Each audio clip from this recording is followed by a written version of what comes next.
আছে না নাকি? গাঁজা যারা খায় রে বাবা, বাজার দেখে তাল গাছের মাথায়। গাঁজা হচ্ছে শুকনো নেশা, ও খালি হাসি পায় আর মনে হয় কি আমি উড়িয়ে যাচ্ছি, তাই দাওয়ায়। আর মদ হচ্ছে ভারী নেশা। শরীরে যদি 35 কেজি ওজন থাকে, প্রশাসনের গাড়ি লোকে মদ খেলে মনে হয় আমার 150 কেজি ওজন হয়েছে, নিয়ে নড়তে পারতে জন্য। ভারী কায়দার জিনিস। শোনেন, শাক্ত ধর্ম নষ্ট করলো মাতালে, আর বৈষ্ণব ধর্ম নষ্ট করলো বৈতালে। এখন বৈষ্ণবেরাও অনেকে দেখছি গাঁজা গেলে, আমি নিজে দেখেছি। আমি গিয়ে বলছি কোন জায়গায় পাইছেন? যে নিত্যানন্দ মহাপ্রভু জগামাধার পথ ছাড়ালো, কৃষ্ণ প্রেম রসে মাতোয়ারা করেছিল, মেরেছিস তুলসীর কথা, তাতে দুঃখ নাই, একবার বদল ভরে হরিবল করে গলাইয়া। তোমরা সেই নেশাগ্রস্ত হতে ব্যস্ত, আর ভক্ত সেজে ঘোর সর্বদায়।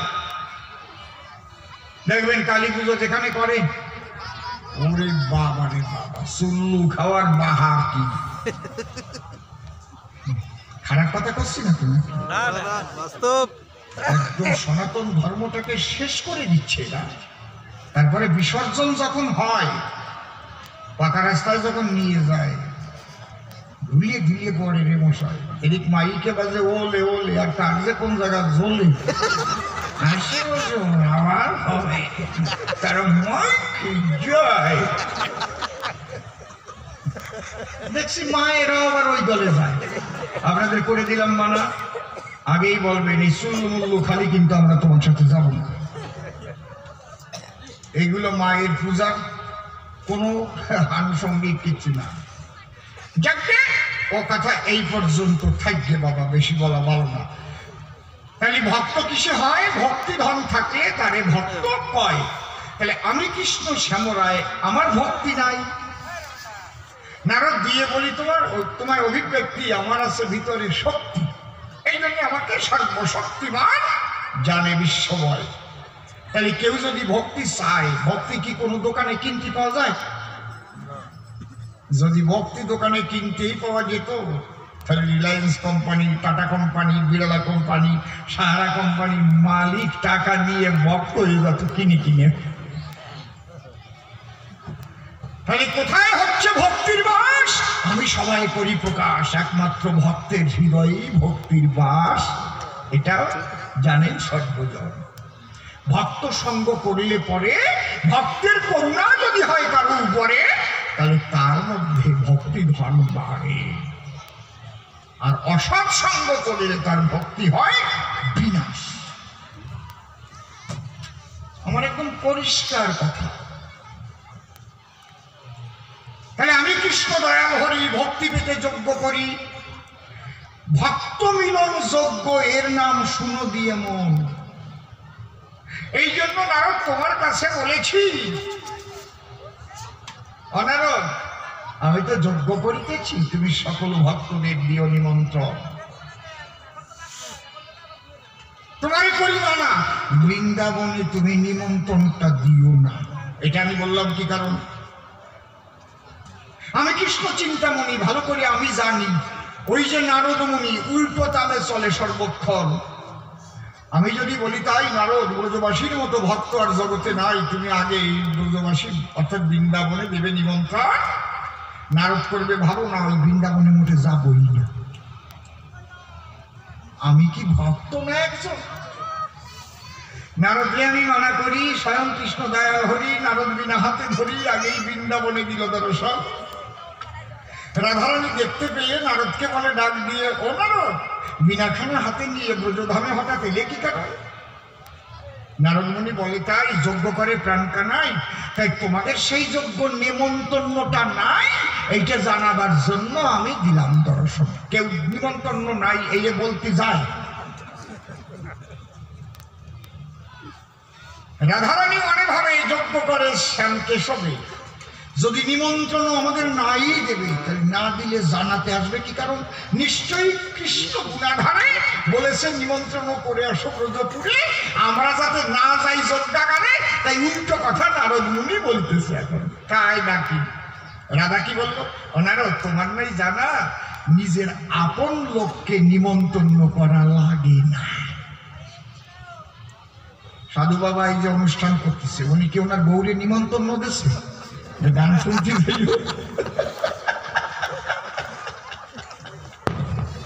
কি নারদ চালাকি করতে যাইয়ে ধরা পড়িয়েছে। নারদ মনে মনে ভেবেছিল তাই এই যে বিনোদিনী রায় তারে এমন কথা বলতে চাই যাতে বেশি করে তার হৃদয়ে বেদনা অনুভব হয়। কিন্তু ব্যথা দিতে নারদ গেল, নারদ লজ্জা পেয়ে ফিরে এলো। রাধা এমন কথা বলে দিল, হে নারদে গোসাই, তোমার নাই জানা, যারা নিজের লোক তাদের নিমন্ত্রণ লাগে না। নারদ বলে, আমি তাহলে যাই। দেখছেন কি কায়দা আছে, চালাকির পরেও চালাকি আছে। একজন গামছাই করে তাড়াতাড়ি ওই আগে কোলার মধ্যে মুড়ি থাকতো না, ঠাকুরমা রাখতো, কোলা আবার ঘি দিয়ে জাতাতো। কি খাইছেন সেই কোলার মুড়ি কোনোদিন? কারা কারা খাইছেন? ও কি সুন্দর গন্ধ, কত নির্গন্ধ, কালো কালো কোলা। যখন ফুটবল খেলতে যেতাম, ছোট হাডুডু খেলতে যেতাম, এক খরচ বলি নিয়ে কাটি কাটি চলে যেতাম, একটা কাঁচা লঙ্কা এক কামড়। একজন ওই মুড়ি নিয়ে গেছে, ওর সমবয়সী আর একজন বলছে আমার এক গাছ দিয়ে, না এর মধ্যে আমি থুথু দিছি, এরকম আমরা করতাম না। ও আবার কয় দে, আমি তোর থুথু দেওয়া তাও আমি খাই, দে। ও তাতে চালাক, কয় কাল তোদের বাড়িতে মুড়ি নিয়ে আয়, আমি কাশ মাখানো থুথু দেবা নে, তুই খাইস কেনে, কাটি কাটি চলে আসি কেন, আমারটা দিব না। শয়তানের পর শয়তানি। ফিরে এসেছে নারদ মুনি। তারপরে আমার কাছে এসে কি বলবো আপনাদের সকাশে প্রশ্ন করেছে পাঁচখানি। তাহলে এই যজ্ঞ আমি করি কি কারণ? মনে আমার আছে ভাবো কলিতে আমি ভক্ত হব, এই জন্য ভক্তিধন আমি পাবো, তাই ভক্তদের দিয়েছি নিমন্ত্রণ। তবে নারদ মুনি শোনো, তাই আমি যে ভক্তি চাই এটা করিতে যা চাই, একটা দাড়ি পাল্লা করেছি অক্ষর। মনে আমার আছে ভাবো আজকে তোমারও পাল্লায় তুলে ওজন দেব, তোমার বাবা ব্রহ্মাদেবকে ওজন দেব, আজকে কিন্তু রক্ষা পাবে না কোনো জন। মনে মনে ভাবো তাই তোমার উপর বড় ভক্ত কেউ নাই। কিন্তু ভক্তি দুই প্রকারের পাই, মন দিয়ে একটু করিবেন শ্রবণ। ভক্তি আছে দুই প্রকার, কাণ্ড বড় চমৎকার, এইটাকে বোঝার প্রয়োজন। আপনাদের কাছে বলে রাখি, একটার নাম হৈতুকি আর একটার নাম অহৈতুকি। সে আবার কেমন? হৈতুকি ভক্তি কাহাকে বলে? যারা আত্মস্বার্থের জন্য ভাসে নয়ন জলে, করে কত সাধনার ভজন, হয়তো ব্যবসা বাণিজ্য বাড়াবার করে, কিংবা কাউকে কঠিন ব্যারামে ধরে, কিংবা কারো বড় মেয়ে আছে ঘরে, বিবাহ হয় না মোটে, পড়ে গেছে সংকটে, প্রত্যেক দিন পূজা করে আর কেন্দ্রে কেটে কয় ঠাকুরের দ্বারে, ঠাকুর আমার মেয়েটার জন্য তাড়াতাড়ি বিয়ে হয়, ঠাকুর আমার ব্যবসা যেন বাড়ে, ঠাকুর আমার অম্বলের আরাম, তাতে পাই যেন ব্যারাম। আছে না নাকি? মানত করে না? আমার কথা নহে ব্যর্থ, পুরাইতে নিজের স্বার্থ। যারা করে সাধনার ভজন, হৈতুকি ভক্তি তারে বলে, দাঁড়িয়ে বলি সবার তলে। আর অহৈতুকি ভক্তিটা কেমন? জাগতিক জগতের যদি সকল কিছুও পায়, একমাত্র কৃষ্ণ ধন না পালে যেন তার জীবন বৃথা যায়। মেঘাচ্ছন্ন দিন কবু দুর্দিন নয়, কৃষ্ণ কথা বিহীন দিন দুর্দিন হয়। সে মনে মনে ভাবে চিরদিন কি এই সুখ থাকবে? একদিন তো চলে যেতেই হবে, কিন্তু যে জন্য এলাম হবে, এলাম না তো তাহার দর্শন। কোথায় তুমি দয়াল হরি, ছাড়িয়া দিল নয়ন বাড়ি, ধুলাই দিয়ে গড়াগড়ি প্রেমানন্দে করে হরিখান তীর্থ। ঠাকুর দেখা দাও বলে ভাসে সদা চোখের জলে। জাগতিক জগতের ধন সম্পদ দিলে বা পেলে সে কৃষ্ণ নাম বলে না কখন। অহৈতুকী ভক্তি। এই জন্য শাস্ত্রে কি লেখা আছে আমি রেফারেন্স দিয়ে বলছি আপনাদের কাছে, কারণ আমি যা আলোচনা করি ভাই ওটা সত্য কথা কিনা শাস্ত্রের রেফারেন্স ছাড়া আপনারা বিশ্বাস করবেন না, সেটা একটু রেফারেন্স দিয়ে পাকা করে যায়। কি বলছে? অন্যান্য অভিলাষিতা শূন্য জ্ঞান কর্ম দানাবৃতং আনুকূল্যেন কৃষ্ণানুশীলনং ভক্তির উত্তম। তাহলে উত্তম ভক্তি বলে কারে? আমি বলি ব্যাখ্যা করে, অন্য সকল অভিলাষ রেখে দূরে একমাত্র প্রাণ গোবিন্দকে পাবার তরে, ইষ্টকে পাবার তরে, শ্রীহরিকে পাবার তরে যদি কেউ করে সাধনার ভজন, ওই সাধু সঙ্গে সেজনে গেলে তখন তার আনন্দ মেলে। তারা কোনো ধন দিলে তার মন শান্ত হবে না কখনো না। তুমি কত টাকা দেবে আমার কৃষ্ণ ভক্তি কেড়ে নেওয়া?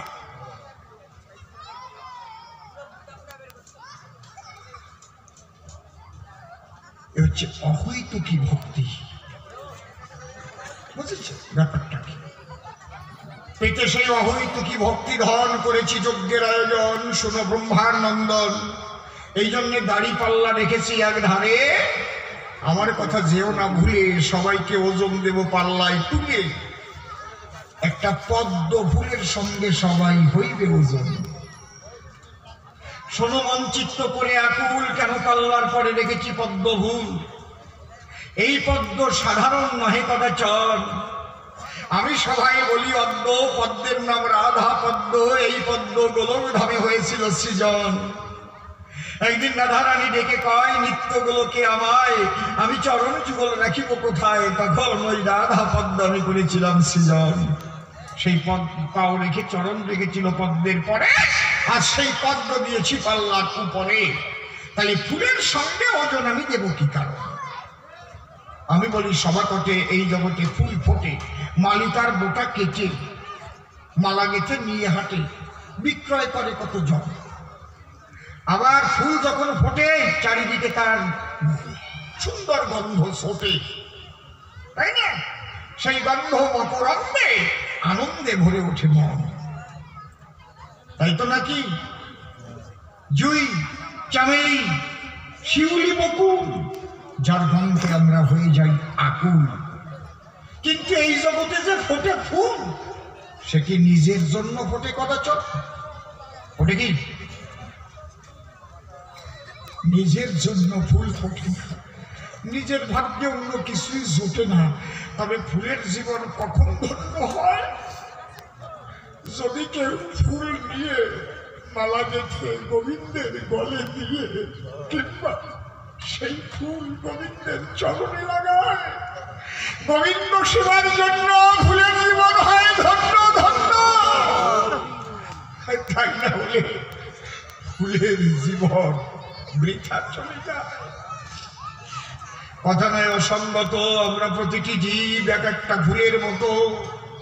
যদি অবিরত আমরা লাগিতে পারি হরি সেবায়, শ্রীকৃষ্ণ সেবায়, অন্তরে দেখেন ভেবে আমাদের মানব জীবন ধন্য হবে। তাই না হলে ঝরা ফুলের মতো ঝরে যাবে, এই জীবনের সার্থকতা হবে না কখন। ফুল যেমন কারো কাছে কিছু চায় না মোটে, ভ্রমর গিয়ে তার মধু লোটে, মালি ভাই তার বোটা কেটে ভক্তের কাছে বিক্রয় করে সর্বক্ষণ।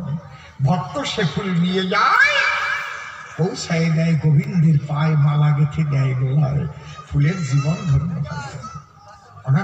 অন্তরে আমার আছে ভাবো, পাল্লায় ওজন দিয়ে ঠিক সেই ভক্ত আজ আমি বেছে নেব।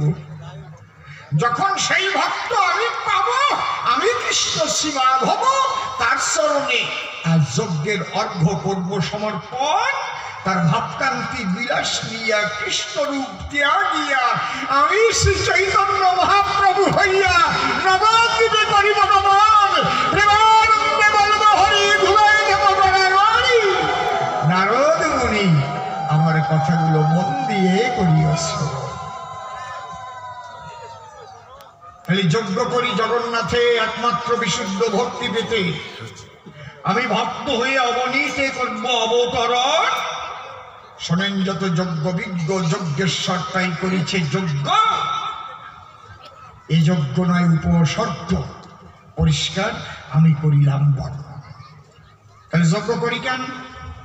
ভক্তের কাছ থেকে ভক্তি পাব। যজ্ঞের নাম কি?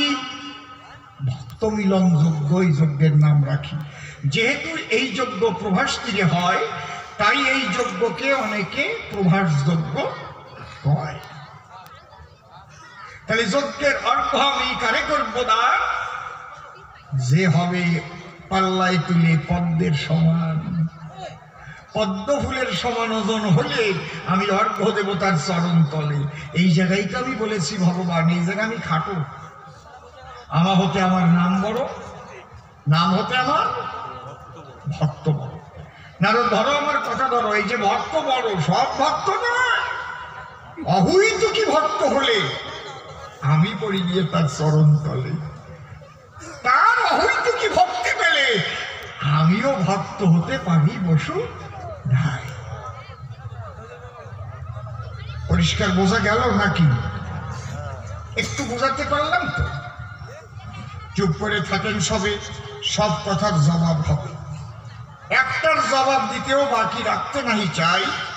অন্তরে আমার আছে ভাব, এই আলোচনার ভাবে ভাবে একটা গান গাবে। তাহলে গানের মধ্যে দিয়ে সেই রস আপনারা আস্বাদন করিবেন সবাই। হরি বল।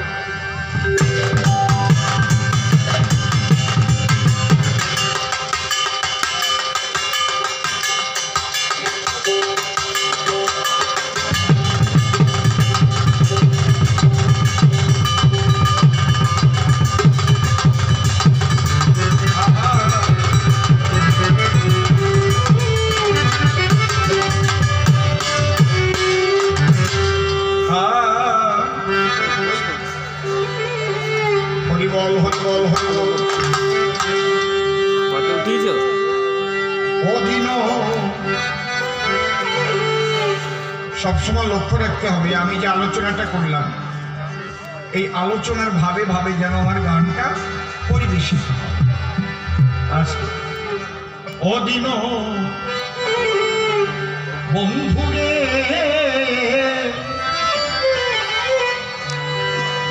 তোমার ভাবের ভাবনায় তুমি রেখো চিরদিন আরে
শুকায় না মোর নয়নের ভক্তি ফুল আমার এই চিত্ত নিত্য রেখনির মন চিত্ত নিত্য রেখনির মন ও হে ভক্তা ধীর রে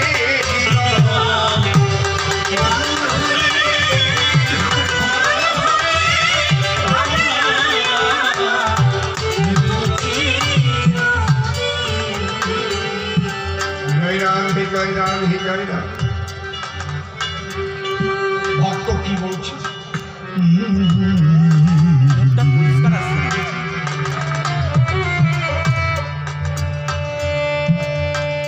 শক্তি শূন্য হোক না জানু হাতে হতে বল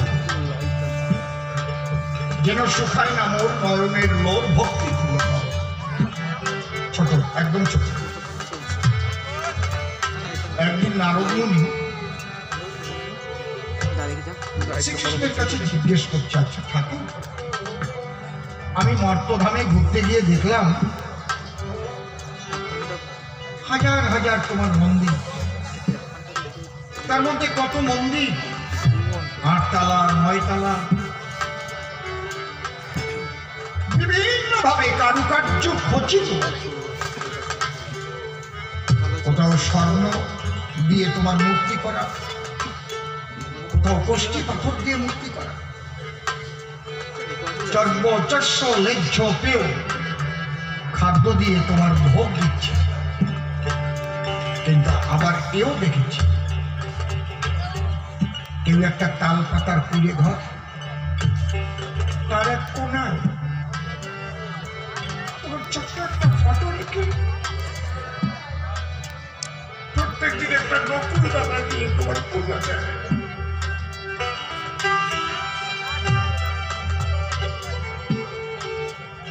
তুমি কোন পূজায় সন্তুষ্ট হও তুমি কি ওই বড় বড় মন্দিরে সুন্দর সুন্দর মূর্তি গড়ে যারা তার পূজা করে সেই পূজায় সন্তুষ্ট হও বিভিন্ন রকমের উপাচারে নাকি নকুল দানা দিয়ে যারা তোমার পূজা দেয় কোন পূজায় তুমি সন্তুষ্ট তখন ভগবান শ্রীকৃষ্ণ বলছেন নারদ একটা কথা শোন কি তুমি গিয়ে বলো সব কিছু লাগবে না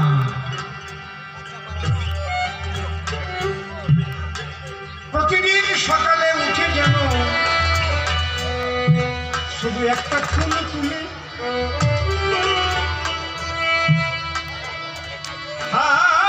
কৃষ্ণ কৃষ্ণ বলে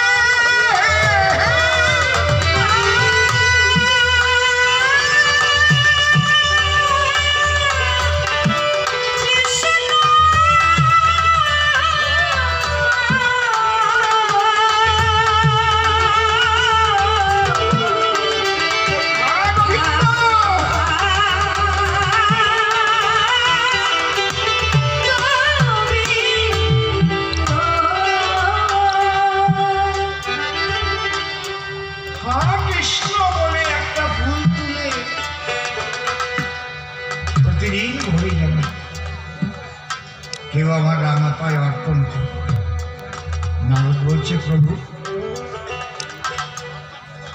যেদিন ফুল খুঁজে না পাবে ফুল গাছে ফুটবে না সেদিন কি দেবে একদম নীরব থাকবে তবে তো কৃষ্ণ কথা হবে আন কথা বলে সেখানে কলি প্রবেশ করে খুব সুবিধা হয় কলির প্রবেশ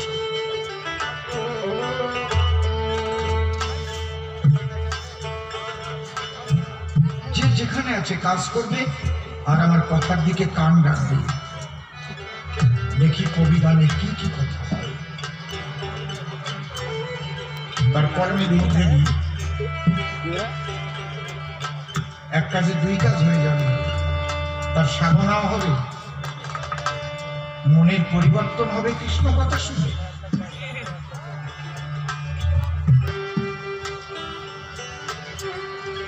নারদ কহিছে তবে যেদিন ফুল না পাবে ও সেদিন কি দেবে কি দেবে কি দেবে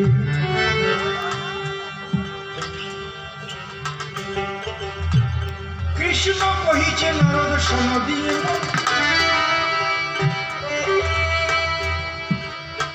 যদি গাছে ফুল না ফোটে আমি বলি তোমার নিকটে একটা ফুলের পাতা যেন করে সেটাই একটা ফুলের পাতা তুলে দিলে আমার চরণ তলে তাতেই পূজা হয়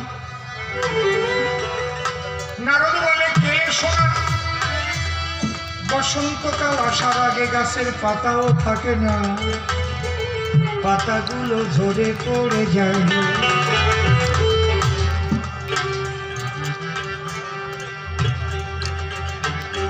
যদি ফুল না পায় পাতা না পায় কি দেবে বলো তোমার উপায় পূজার উপায় বলে দাও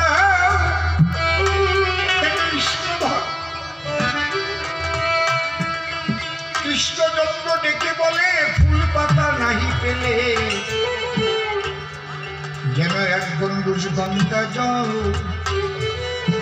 আমার চরণে করে হে নারদ বলে কৃষ্ণের সাক্ষাতে তোমার কোনো ভক্ত যদি হাঁটিতে হাঁটিতে মরুভূমিতে গিয়ে প্রভাত হয় যেখানে ফুল নাই পাতা নাই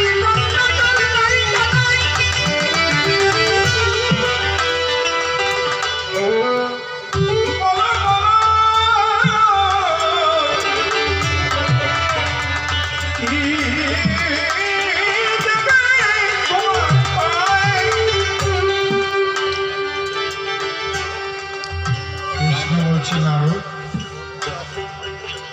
আসল কথা তুমি না শুনে ছাড়ো না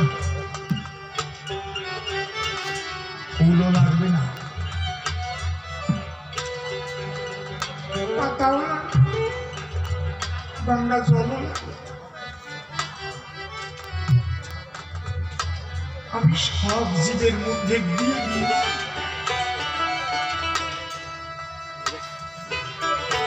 প্রেমের ফুল আর ভক্তির পাতা আর দুটি নয়নের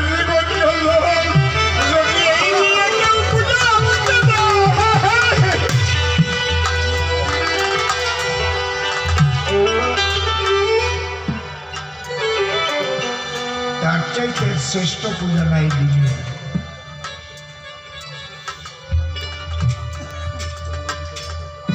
প্রেম ফুল ভক্তির পাতা আর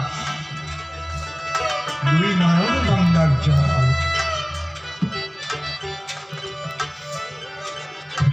তাই ভক্ত এখানে গানের মধ্যে কি বলেছে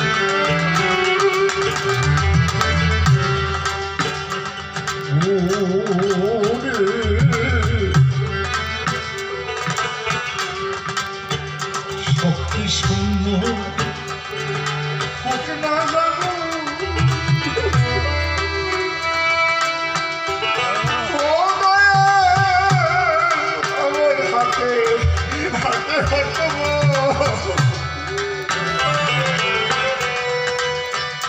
সুখায় না মোর এই নয়নের লোক আর ভক্তি ফুল আমার এই চিত্ত নিত্য রেখো চিত্ত নিত্য রেখো নির্মল ওহে ভক্তা ভিড়ের দিন